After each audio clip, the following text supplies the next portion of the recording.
Le réveil de Paris marque le début de la routine matinale chez les Mercier. Jean Mercier, un père dévoué et un designer graphique de renom, entame sa journée avant l'aube, plongé dans le silence de son studio à domicile. Les premières heures du jour sont sacrées pour Jean, un moment pour se plonger dans son travail créatif avant que les exigences de sa vie familiale ne prennent le dessus. Alors que les premiers rayons de soleil pénètrent par les fenêtres, Jean fait une pause, contemplant la quiétude de sa maison. Il se dirige vers la chambre où Laure, sa femme, dort encore.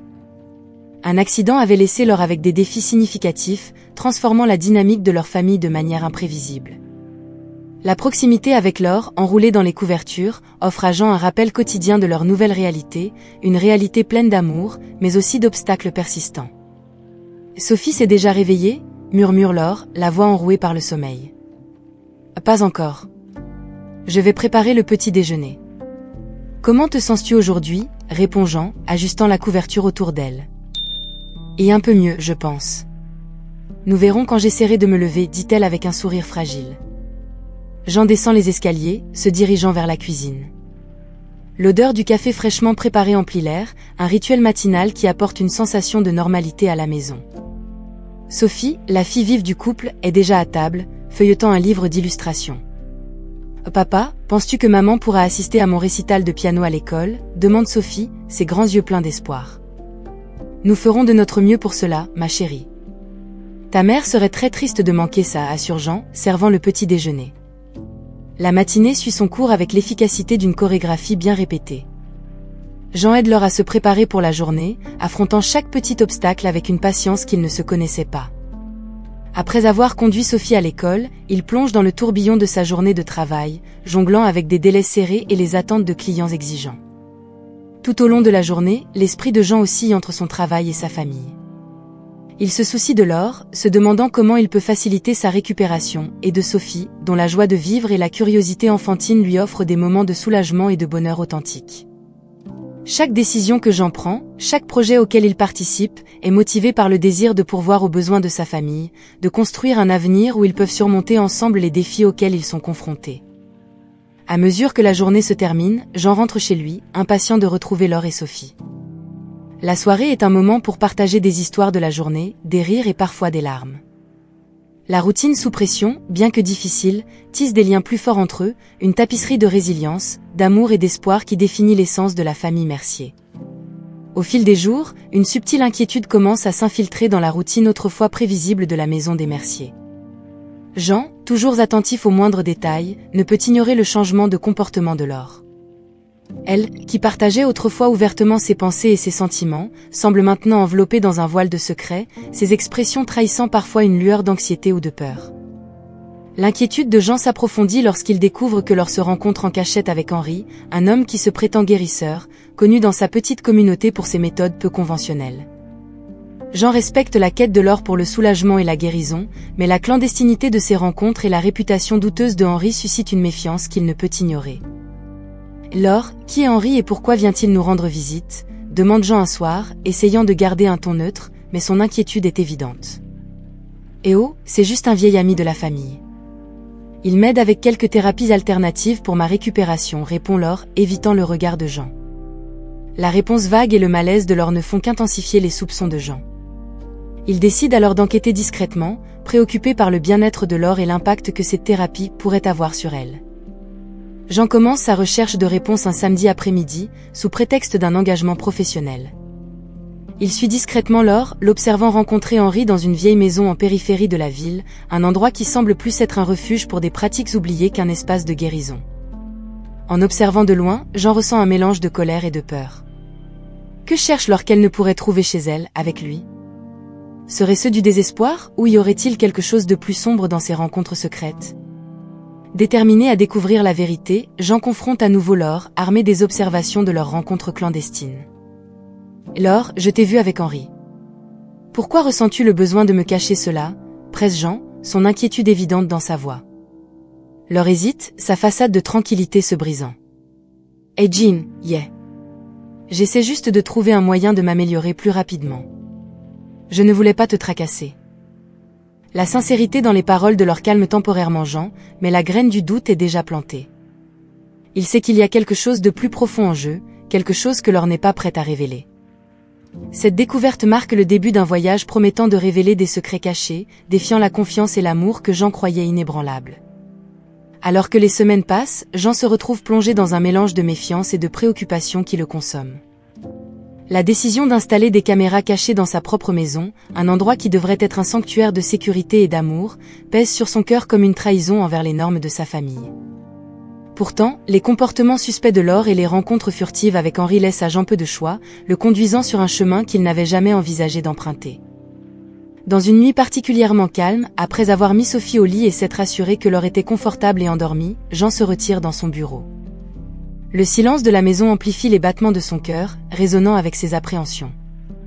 Il entame le processus de visionnage des enregistrements des caméras, une tâche qui le remplit d'un profond malaise.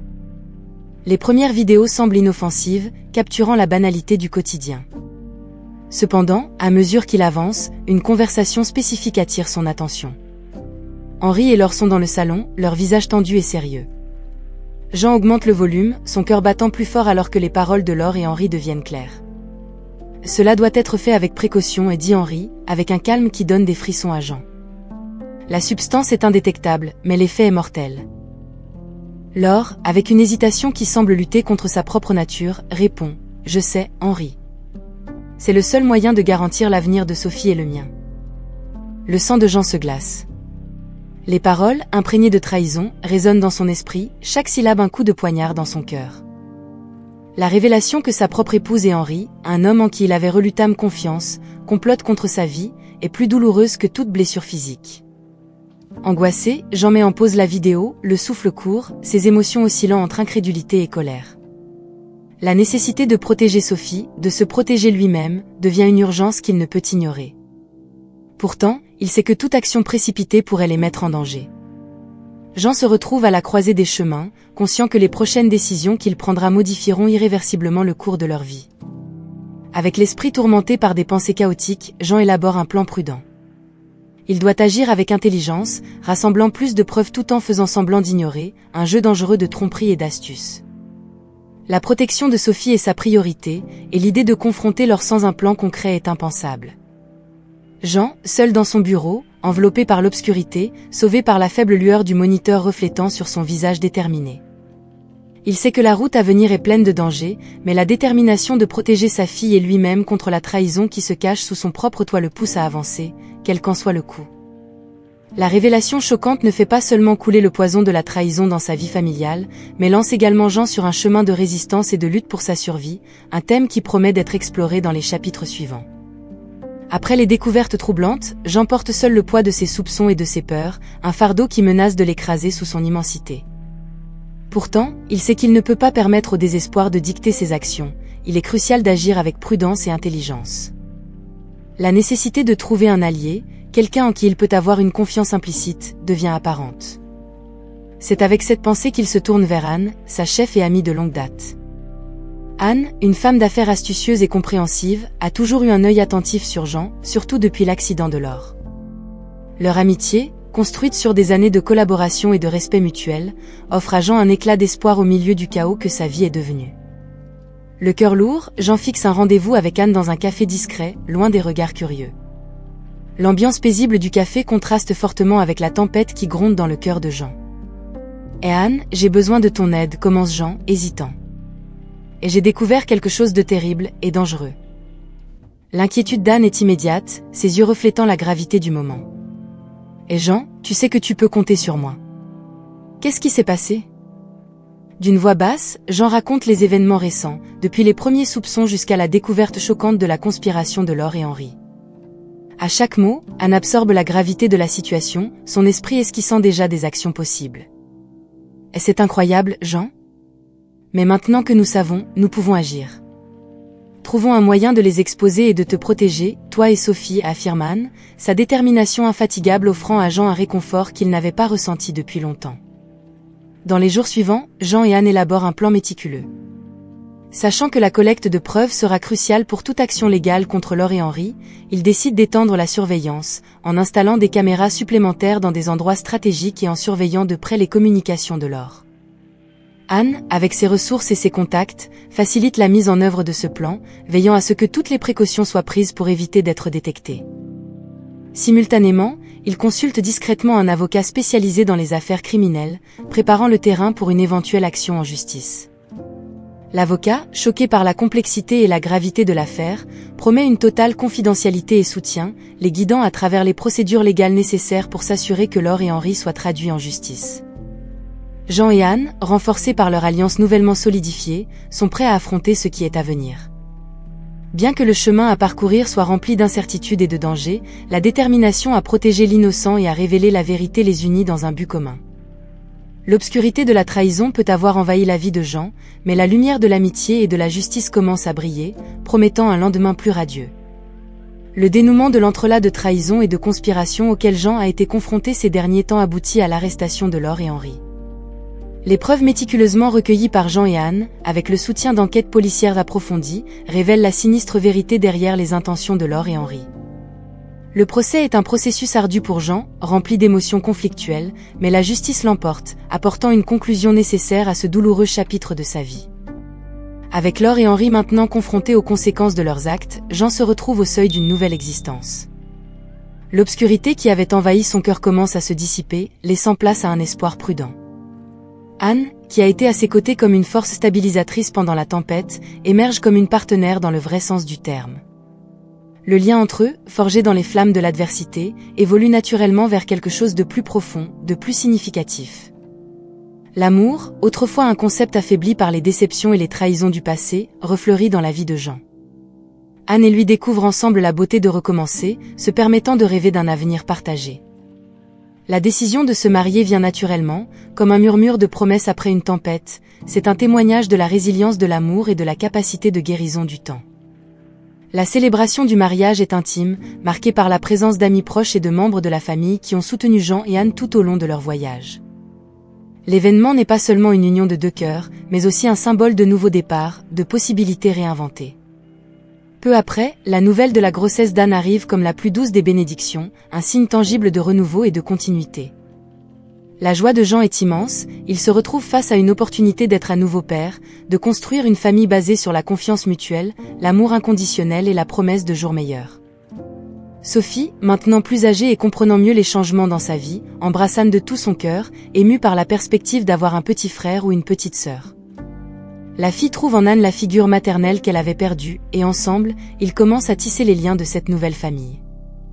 Jean réfléchit au chemin qui l'a conduit à ce point.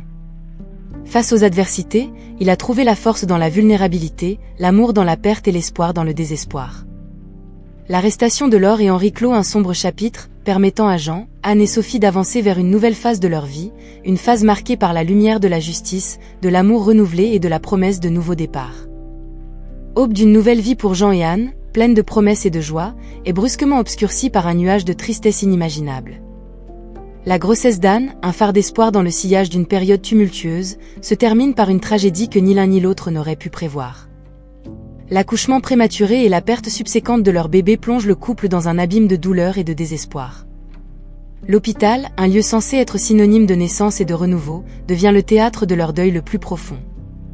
Lorsque la nouvelle de la mort du bébé est délicatement communiquée par un médecin compatissant, le monde d'Anne et de Jean s'effondre. Le silence qui suit la révélation est assourdissant, une tranquillité qui pèse sur leurs épaules comme jamais auparavant. Dans les jours et les semaines qui suivent, Jean et Anne se retrouvent naviguant sur une mer de deuil, chacun faisant face à la perte à sa manière, mais cherchant toujours du réconfort l'un dans l'autre. Jean, dont la force a toujours été son ancre, se retrouve perdu, ne sachant pas comment consoler Anne, tandis qu'il lutte lui-même contre la marée de tristesse qui menace de l'engloutir. Anne, dévastée par la perte, se réfugie dans le silence, une tranquillité que Jean respecte, même si elle le remplit d'un sentiment d'impuissance. Le foyer qu'ils ont construit ensemble, autrefois rempli de rires et de projets d'avenir, résonne désormais du son de l'absence, un rappel constant du rêve qui s'est effondré. Pourtant, c'est dans la solitude partagée qu'ils trouvent un éclat de guérison. Une nuit, alors que le couple est assis dans le jardin, observant le crépuscule céder la place à la nuit, Anne rompt le silence d'une voix tremblante mais claire. « Je me sens tellement vide, Jean ?» Comme si une partie de moi avait été arrachée, avoue-t-elle, les larmes coulant librement sur son visage. Jean, les yeux embués, prend la main d'Anne. « Et je sais, ma chérie, je ressens la même chose.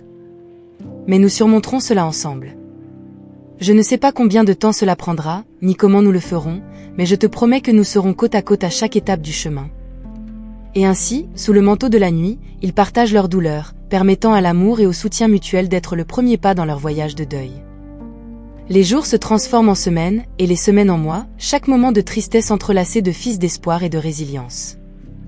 Au fil du temps, la vie de Jean et Anne trouve lentement un nouveau rythme, une nouvelle normalité teintée par l'absence, mais aussi par l'acceptation croissante et l'amour qui continue à unir le couple. La douleur de la perte ne disparaît jamais complètement, mais se transforme, leur permettant d'embrasser à nouveau la possibilité de joie et de but. C'est lors d'une journée inattendument chaude d'automne que le destin intervient de manière surprenante dans la vie de Jean. Lors d'une visite dans un parc local, où les feuilles des arbres dansent dans des tons d'or et de rouge, Jean observe un enfant jouer seul au loin. Le garçon, aux cheveux foncés et au regard concentré, semble complètement absorbé par sa propre imagination, construisant des châteaux de sable avec une sérieux qui éveille en Jean un sentiment profond et inexplicable. Poussé par une force qu'il ne peut expliquer, Jean s'approche. En observant le garçon de près, il ressent une connexion instantanée, un lien invisible qui semble unir leur destin. Lorsque le garçon remarque la présence de Jean, il lève les yeux, et un sourire se dessine sur son visage, un sourire qui illumine tout son être. « Salut, je m'appelle Valentin » dit le garçon, sa voix chargée d'une joie pure et simple. « Et bonjour, Valentin. Je suis Jean. »« Tu viens souvent ici ?» répond Jean, s'agenouillant pour être à la hauteur du garçon. « Oui, j'aime construire des châteaux. »« C'est comme si je pouvais créer mon propre monde » répond Valentin, en reportant son attention sur le tas de sable devant lui.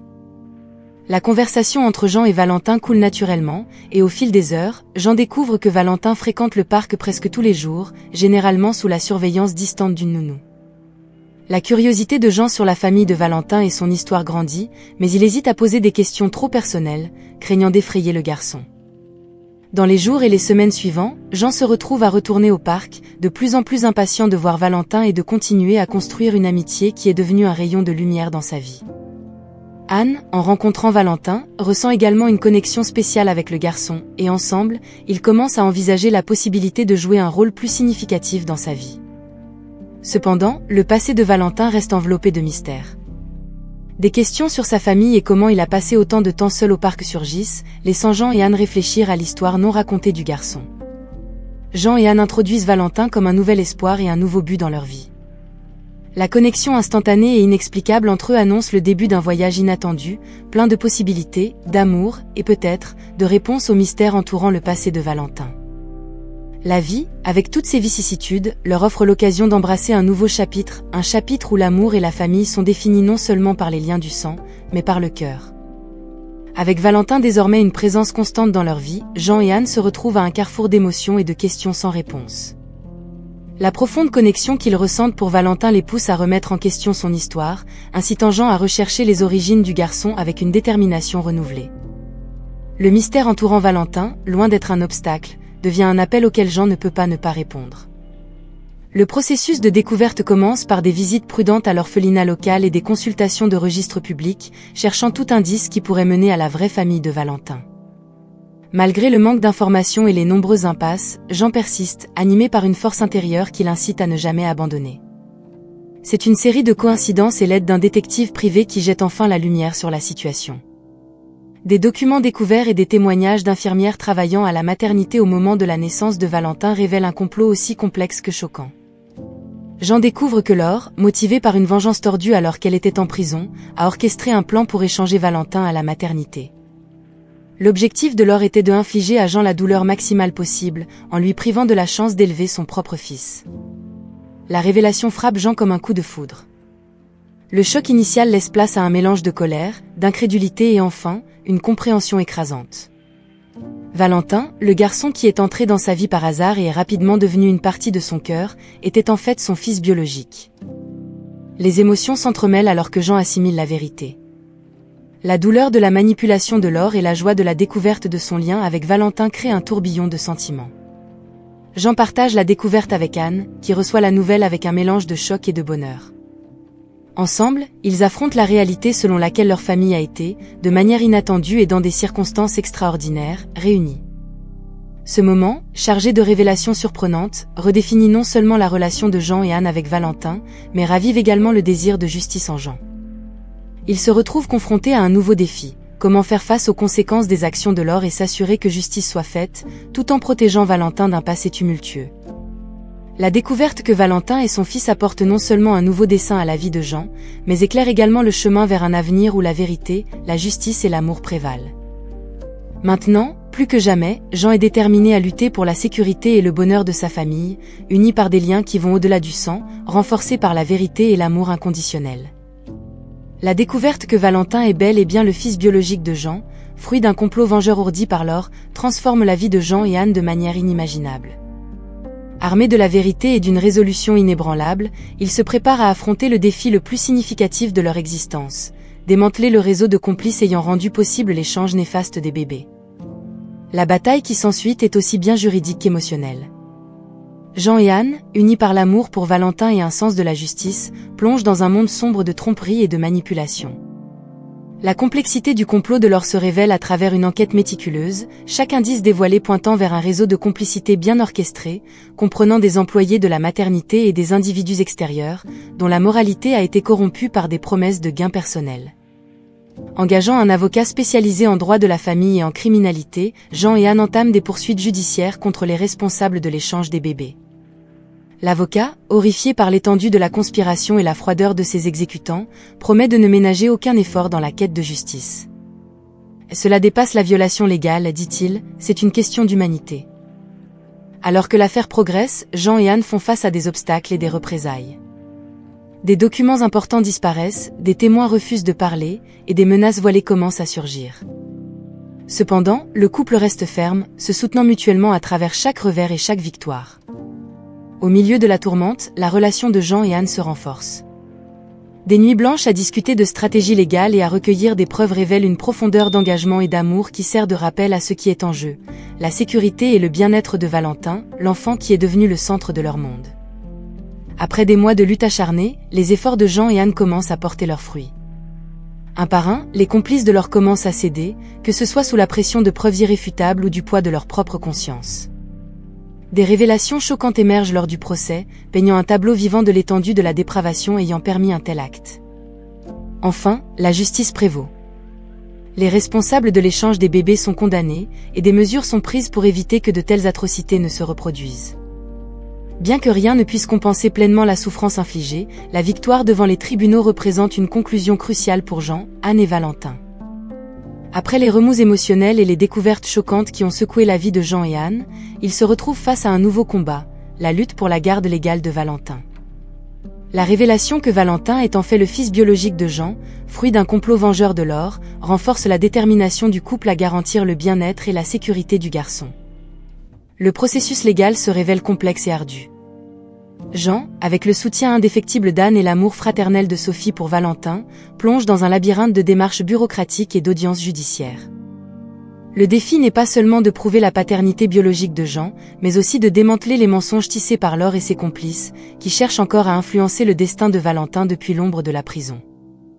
L'avocat engagé par Jean et Anne est méticuleux, préparant un dossier solide qui présente non seulement des preuves biologiques, mais aussi des témoignages du lien émotionnel fort que Valentin a développé avec Jean et Anne. Chaque passage au tribunal est empreint de tension, le couple faisant face non seulement à l'examen légal, mais aussi aux fantômes du passé de Jean avec Laure. Au milieu de la bataille juridique, Jean et Anne trouvent des moments de lumière. Valentin, avec sa résilience enfantine, continue d'apporter joie et but dans leur vie. Les visites au parc, maintenant teintées de l'ombre de la lutte pour la garde, deviennent encore plus précieuses, un rappel de ce qui est en jeu.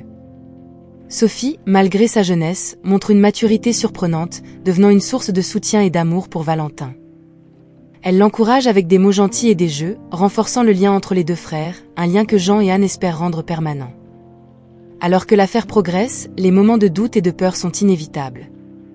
Jean, en particulier, fait face à des nuits blanches, tourmenté par la possibilité de perdre Valentin. Anne, son roc, reste à ses côtés, lui apportant réconfort et détermination, lui rappelant que leur combat est juste et nécessaire. Le chapitre culmine avec une audience cruciale où le juge, après avoir examiné toutes les preuves et les témoignages, rend une décision qui a le pouvoir de changer le destin de Valentin et de la famille Mercier. Jean, Anne et Sophie, main dans la main, attendent le verdict, leur cœur battant à l'unisson. L'issue de la bataille juridique pour la garde de Valentin apporte un sentiment de soulagement et de victoire à Jean, Anne et Sophie. Cependant, la tranquillité qu'ils commencent à savourer est interrompue par un développement inattendu, la libération anticipée de Laure de prison. La nouvelle arrive comme un souffle froid, faisant ressurgir des souvenirs et des ressentiments depuis longtemps enfouis. Laure, désormais libre, exprime le désir de renouer avec Valentin, le fils qu'elle n'a jamais connu.